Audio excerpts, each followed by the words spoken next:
இன்றைக்கி 2 படத்தில் மூவியோட ரிவ்யூ பற்றி பார்க்க போகிறோம். இது வந்து 2 நாளைக்கு முன்னாடியே சொல்ல வேண்டியது. நான் இன்றைக்கி தான் பார்த்ததுனால நான் இன்றைக்கி வந்து இதை சொல்கிறேன்.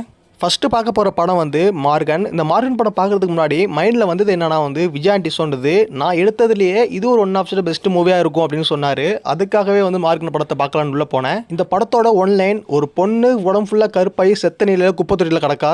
இதை கண்டுபிடிக்க விஜய் ஆண்டனி இன்வெஸ்டிகேஷனை ஆரம்பிக்கிறாரு. இதை யாரு கொன்னா, இது எப்படி ஆச்சுன்னு சொல்லிட்டு கண்டுபிடிக்கிறாரு இல்லை, அதுதான் இந்த படத்தில் ஒன்லைன் ஸ்டோரி. எனக்கு இந்த படம் ரொம்ப பிடிச்சிருந்துச்சு. நான் உங்களுக்கு சஜஸ்ட் பண்ணுறது என்னன்னா வந்து, உங்களுக்கு பார்க்க விருப்பம் தான் நீ போய் பாருங்கள். அந்த ஒன் டைம் வாட்ச் பண்ணாலும் உங்களுக்கு பெட்டரான ஃபீலிங்ஸ் கொடுக்கும் கண்டிப்பாக. இதனால் வந்து நோ டிசப்பாயின்மெண்ட் வராதுக்கான வாய்ப்பு கிடையாதுன்னு சொல்லிட்டு நான் நினைக்கிறேன். இதுவரையும் விஜய் ஆண்டனி நடித்த படத்துலேயே இந்த ஒரு படம் ஒன் ஆஃப் த பெஸ்ட்டு நான் சொல்லுவேன். எனக்கு இந்த படம் ரொம்ப டீசெண்டாகவும் ரொம்ப சூப்பராகவும் இருந்துச்சு. நிறைய இடத்த ட்விஸ்ட்டுன்னு வச்சுருப்பாங்க, கிளைமேக்ஸ்லாம் அதிரடியாக இருக்கும். மற்றபடி வந்து எல்லாமே ஓகே தான். நான் இந்த படத்துக்கு ரேட்டிங் கொடுக்குறதா இருந்தால் 5க்கு 3.5 கொடுப்பேன்.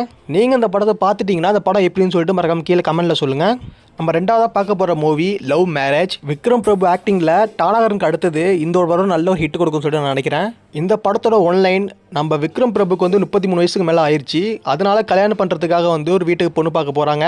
அப்போ லாக்டவுன் போடுறதுனால அந்த பொண்ணு வீட்டில் தங்குற மாதிரி நிலைமை வந்துருச்சு. அதுக்கப்புறம் என்ன நடந்துச்சு, இதுதான் இந்த படத்தோட ஒன்லைன் ஸ்டோரி. படம் ஒன்று சூப்பரான டீசென்ட் வாட்ச்னே சொல்லலாம். அது மட்டும் இல்லாமல் நீங்கள் ஃபேமிலியோட பயங்கரமாக என்ஜாய் பண்ணி பார்க்கலாம். அந்த படத்தை வந்து உண்மையிலே வந்து ஒரு ஒருத்தான மூவின்னு சொல்லிட்டு நான் நினைக்கிறேன். நல்ல ஒரு கான்செப்ட், நல்ல ஒரு என்டர்டைன்மெண்ட், நல்ல ஒரு காமெடி, நல்ல ஒரு இன்ட்ரெஸ்டிங்கான எமோஷனல்லாம் வச்சு சூப்பராக இருந்துச்சு இந்த படம் பார்க்கவே. இதில் எந்த ஒரு 18+ சீனுமே கிடையாது. அதனால் நீங்கள் தாராளமாக நீங்கள் ஃபேமிலியோட போய் பார்க்கலாம், ரொம்ப என்ஜாய் பண்ணி பார்க்கலாம். எனக்கு தெரிஞ்சு உங்களுக்கு இந்த 2 ரிவ்யூ பிடிச்சிருந்தா மறக்காம லைக் அண்ட் ஷேர் சப்ஸ்கிரைப் பண்ணி வச்சுங்க. உங்களுக்கு வேறு ஏதாச்சும் கருத்துப்பாடு வச்சு இருந்துச்சுன்னா மறக்காம கமெண்ட்டில் சொல்லுங்கள். தேங்க்ஸ் ஃபார் வாட்சிங்.